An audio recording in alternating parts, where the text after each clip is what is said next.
You want to get hardcore? Greetings and salutations. It's your man CD, the fallen angel Christopher Daniels. Yo, what's up? This is the Phil and Flash TJP. Hello, this is former 5-time WWE Women's Champion Melina. Hello, it's the Killer Bay. The base there is, the base there was, the base there ever will be, the goddess of girl power, yours truly, Heather Monroe. You want to get extreme? Currently at home in Southern California, enjoying Southern California things. And one of the things out in Southern California that you can enjoy. And from one homegrown LA person to another. That's right. Your eyes are not deceiving you. I am talking directly to you. You are so welcome. One of the things out in Southern California that you can enjoy is the Circle of Debate podcast. This shout out is for the Circle of Debate podcast. I wanted to let you guys know to watch the Circle of Debate podcast. I mean, they are based out of Los Angeles. These are my people. I want to take a second to give a shout out to the Circle of Debate podcast because obviously one of the best podcasts around. And you know why? Because they have an eye for talent. They are a fan of moi. Do both with this podcast. Circle of Debate, baby. They're out here in Southern California giving you guys quality entertainment to listen to. So give them a listen. Tell them Christopher Daniels sent you. Enjoy the show. Thank you so much for being a fan. Thank you for watching, and God bless. Heather Monroe. So what other credentials do you need for that? Anyways, just wanted to say thank you so much for your support. Love you. And I want to wish you guys the best. And I know you're going to do great, and I'm proud of you. Mwah! Sending you guys all the love in the world. And watch Circle of Debate podcast. You want to be hardcore, you want to be extreme, tune the fuck in.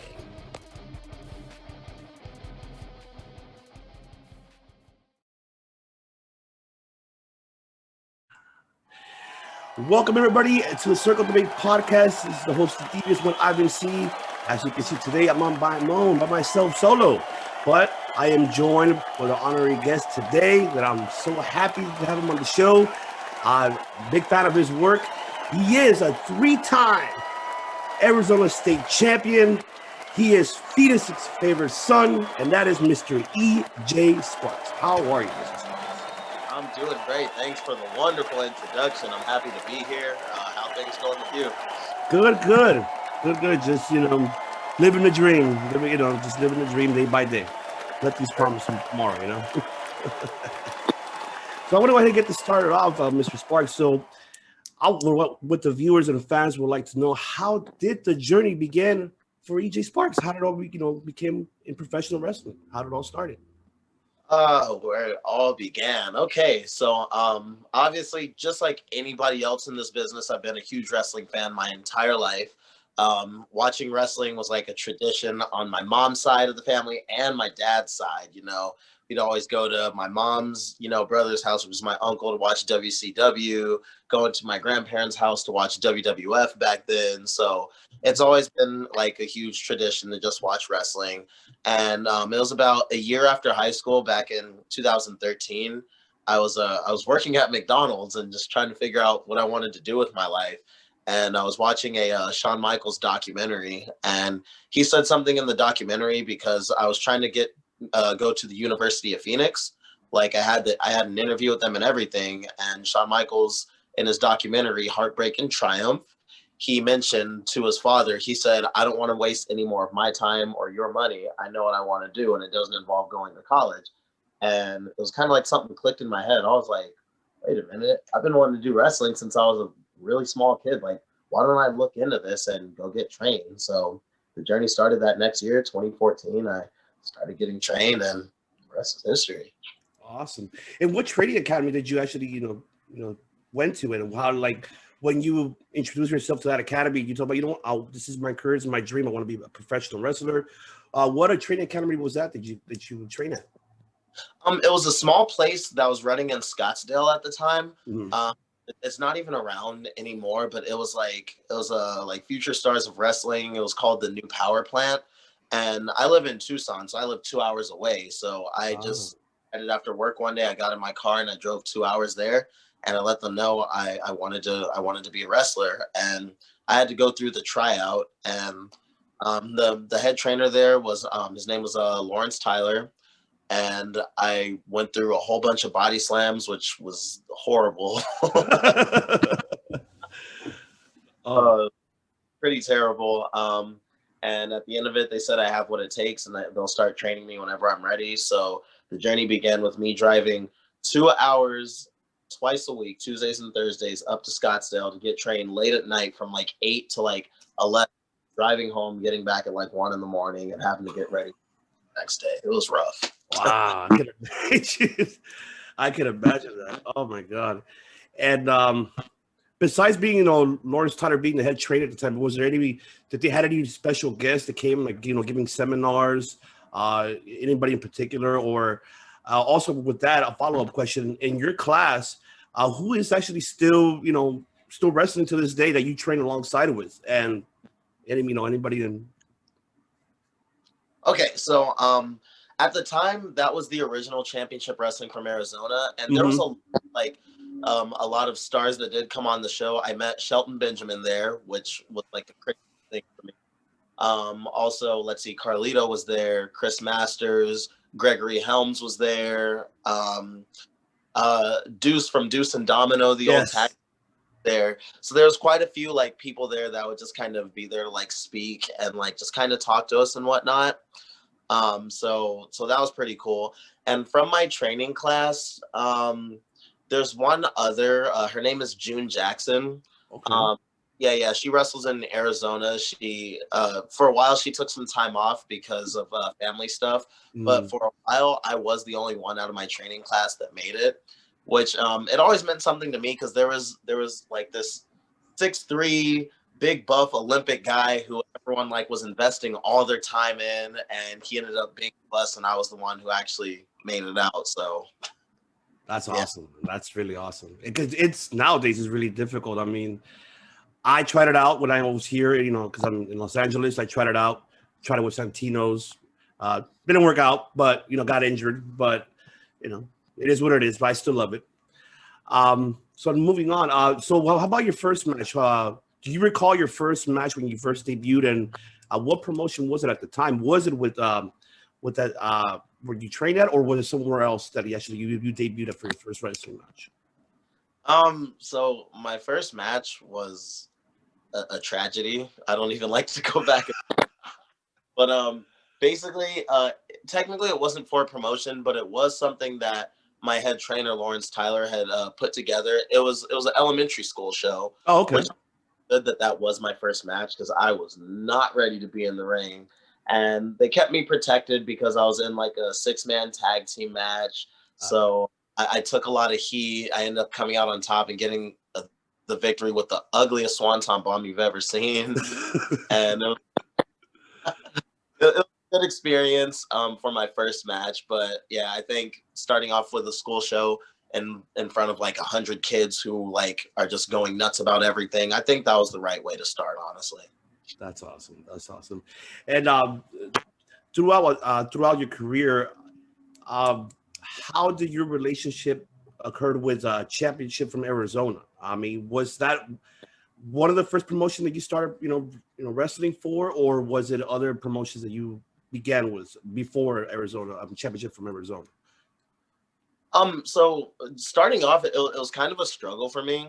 It really was, because me and my trainer just like kind of stopped talking after a while, and I don't want to get too much into that because I don't know what was going on with him very much, but basically like my first year, I was kind of just floundering around with random promotions in Arizona, just trying to get my name out there, because you need experience to get experience, one of those things. Right. And like finally, in I think 2017, I started picking up some steam, and I was wrestling some people who like were becoming names. Like I wrestled Hammerstone for the first time.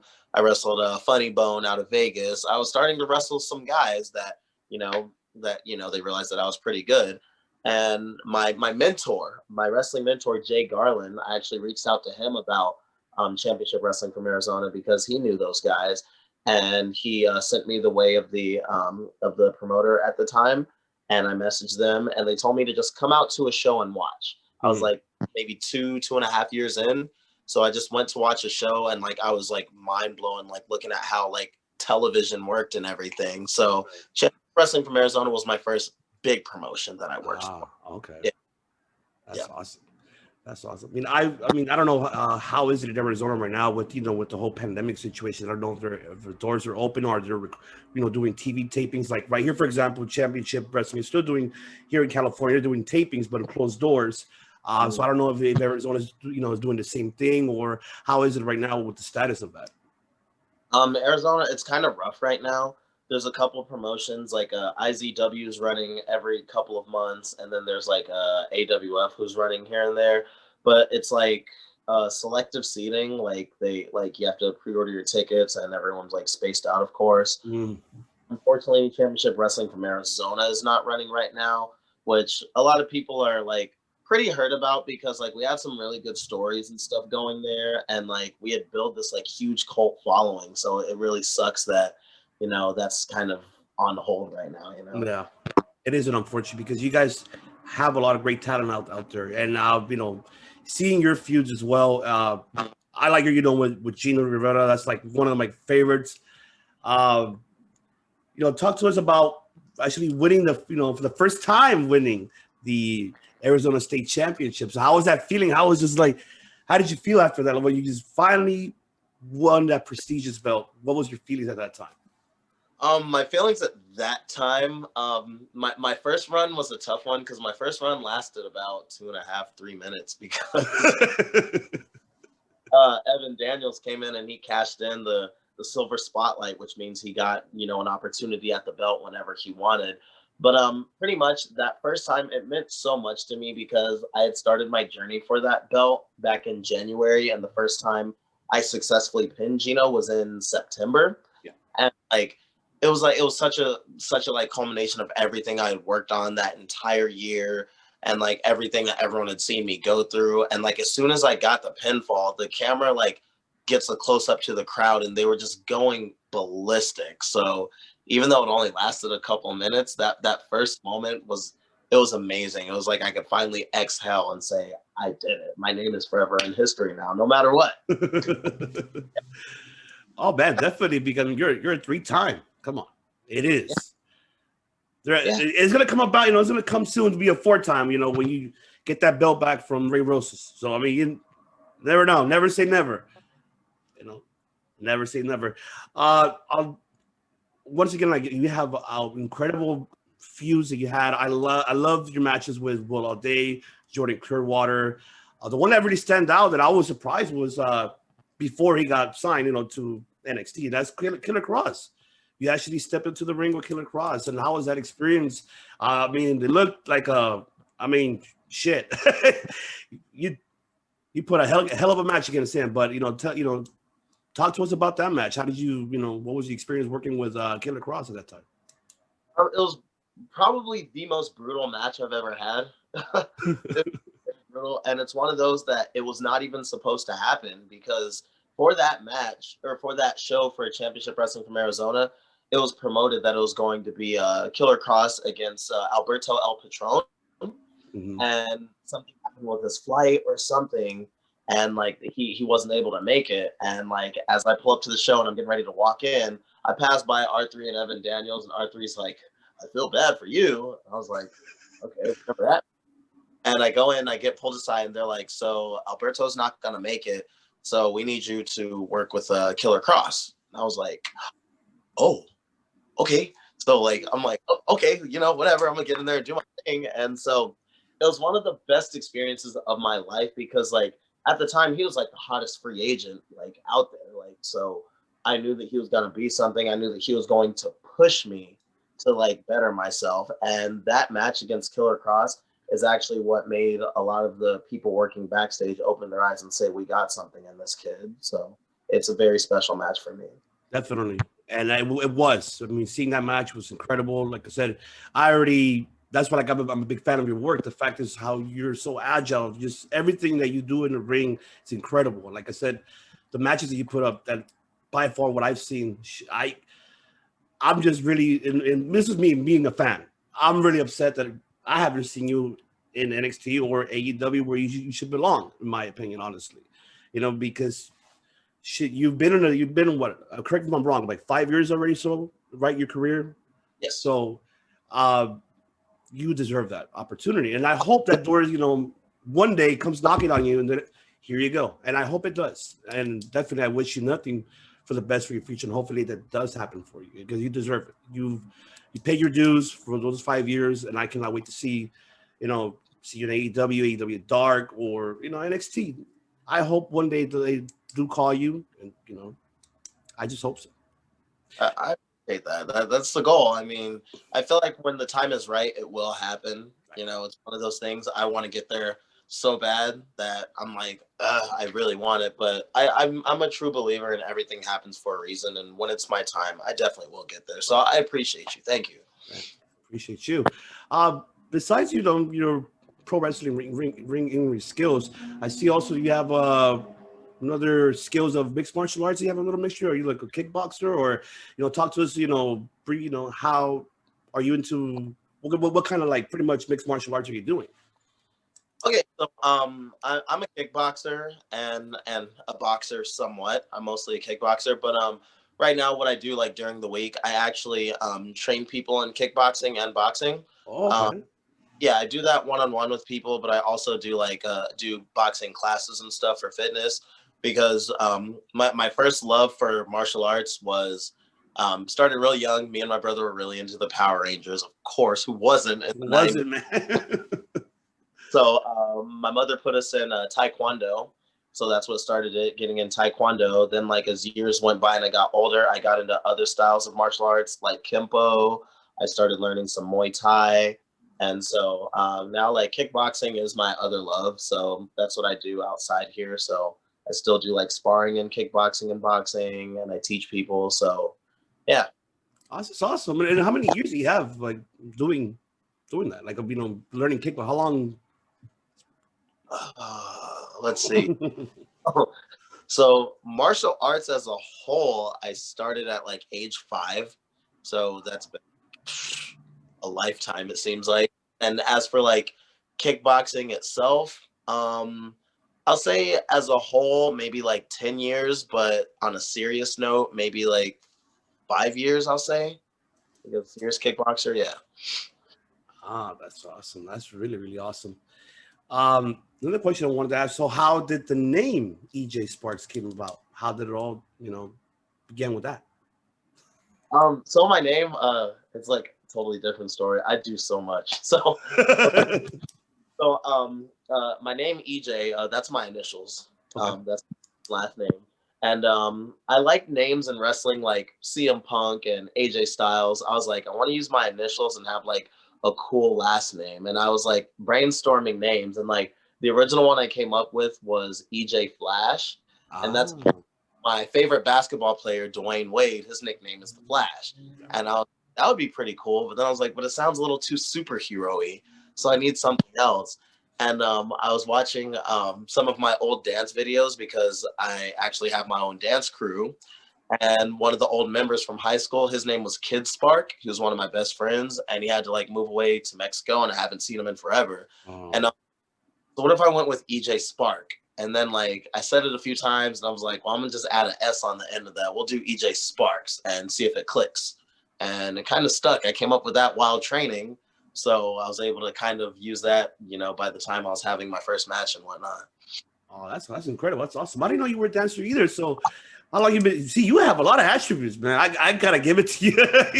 you wear a lot of hats, bro. And I love it. And I love that you're very active and very, that's the great positivity to, to great energy to give out to everyone. So talk to us about, being a dancer. How did that come about? So just like everybody else, of course, being born in the 90s, watching Michael Jackson, that's where it started. Mm-hmm. So remember me and my sister like doing the dance to Scream, the music video of Michael and Janet Jackson when they're doing their little dance choreography. So it started with that. And then as I got in elementary school and got older, other dance movies came out like You Got Served, Stomp the Yard, Step Up, all those coming out, and like I always dance for fun, and like watching those and just trying to like copy the moves and whatnot. That's pretty much how it started. And then once I got in high school, is when I like started my own dance crew. And by the time it was my junior, senior years, when we started taking it serious and making dance videos on YouTube, performing at talent shows and quinceañeras, going to dance battles in Phoenix and California. So yeah. Oh man, that's awesome. I'm pretty sure you've been out here the one in California. I'm trying to remember what was the name of it. It's always an annual they have. It's an old school, you know, this goes back probably to the which one? Is it the OG Poppers Picnic? I believe it's that one. That's one of them, but it's always where the hell is it at? Jesus, I actually hosted an event there a long time ago. When I was doing another podcast. Is it radio? Something radioactive. I don't recall, but it's like pretty much a big festival with a lot of old, OG hip hop artists, dancers that just come, pop blocks. It's amazing. I just forgot the name. I can't believe it. I always had it in my head. But I'm just wow. I mean, you competing in those as well, and doing events. That's really incredible, man. I had to give it to you. You wear a lot of hats, man. I don't know how you do it, but I'm pretty sure it keeps you busy. I'm pretty sure, and it keeps you active.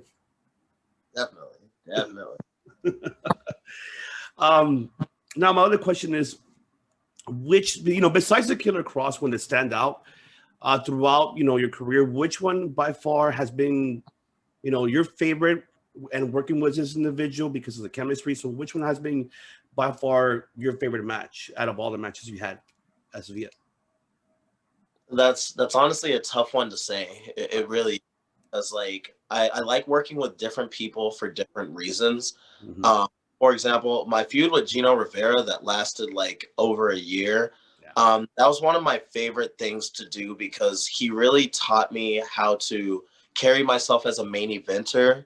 And like the promos we were doing, like building up to our matches, like it really like gave me the confidence to be able to talk in front of everybody. I showed everybody that I can talk and be my own person. So like that for a lot of the outside the ring stuff was just amazing for me. In ring, I would say probably Ray Rosas is probably my favorite opponent. We've had quite a few bouts and like they're all super hard hitting. None of the matches we have are ever the same as the previous match we had. And he's one of the great wrestling minds in business, honestly. He really is. So definitely. I agree because I've seen your matches with Ray. It is different. Every match is not the same. It's very different. The psychology that you guys both bring in the ring, and it's just amazing. And we had Ray Rosas on the show. For us, like here in SoCal, he's like our SoCal icon, and in Southern California. But yeah, definitely Ray Rosas. He stands out, and I love the matches you had with him. One of the matches I did love too was with you versus All Day. Love that, and Dan Joseph and Jordan Clearwater. So because they have different attributes, and so as you, and you bring. You bring different styles when it comes to you facing your opponents, and I love it. You're very agile, you're very quick, and you know what to bring into the table when it comes to the matches. And I'm entertained and I'm happy, and that's how I became a fan of your work because of that. And I commend you of everything what you're doing by far as right now of wearing all those hats. And man, you are an inspiration and an admiration for doing that. I mark my word on say that, and I appreciate that. And hopefully, everyone else that sees this gets that inspiration from you, that what you've done by far in your in ring and outside of the ring, so most definitely.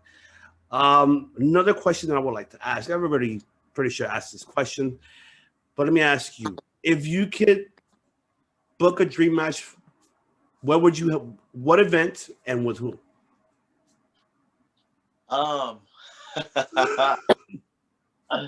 That one's another tough one. I'll keep it simple because probably since like 2015, my dream match has been Seth Rollins. I can't exactly say where. It could be at a live event. I don't care. But like Seth Rollins has always been my dream match because he's like super underrated. Like in ring, he's just so good at what he does. He's so good. Like I have quite a few different dream matches because there's some guys in AEW I'd like to step in the ring with, and from NXT and even MLW. Like, there's quite a few like dream matches I have, but my top dream match will always be Seth Rollins. Awesome. I have a lot too for you. I do. I would like to see you in the ring with Leo Rush. That's one for sure. I would like to see you in AEW. There's obviously Kenny Omega, of course. I think you and Kenny will steal the show, in my opinion. And that should be in New Japan. That should be a Wrestle Kingdom match. That's where it should be. It's huge, man. I mean, in NXT, there's so many. I would say Kyle O'Reilly, maybe Johnny Gargano. I mean, the list goes on. The whole roster in NXT is incredible that you were able to have a lot of dream matches. And I mean, I just wish, and I hope like I said, hopefully they do knock on those doors, and hopefully they give you a call, because I mean, by far we've seen a lot of talent, from the West Coast that's been signed with these major promotions. I mean, we've seen Jake Atlas. We saw, Russ Taylor, who just got, picked up. And now just recently we have Priscilla Kelly, Eliana Black, and also Lacey Ryan. So that's a lot of nominees that have wrestled in championship wrestling or NWA.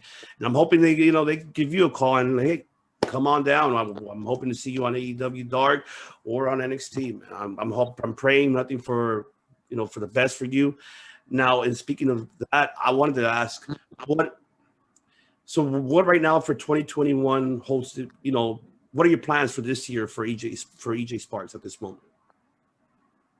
Well, I actually I tweeted out a couple months ago. It was after I wrestled on the Primetime Live pay-per-view. I said, by the year 2022, I will be signed.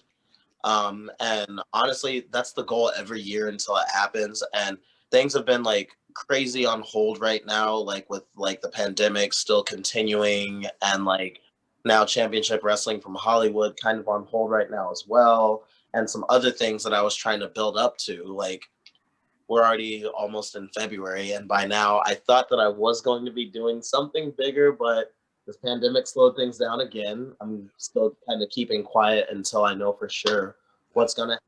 But the goal until it happens is to get signed or just perform on one of the bigger stages to show that I have what it takes to get signed. Definitely. Definitely. That's 100%.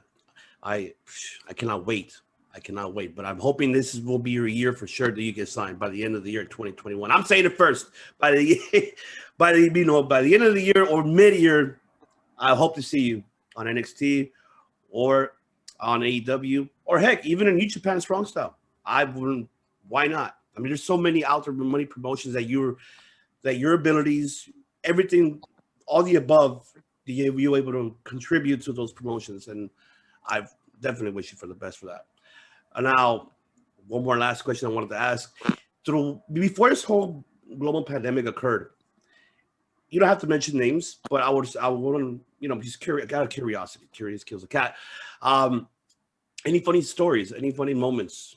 If you have, have you been traveling? Like I said before the pandemic, when you were traveling on the road, going to shows. Any funny stories that you would like to share?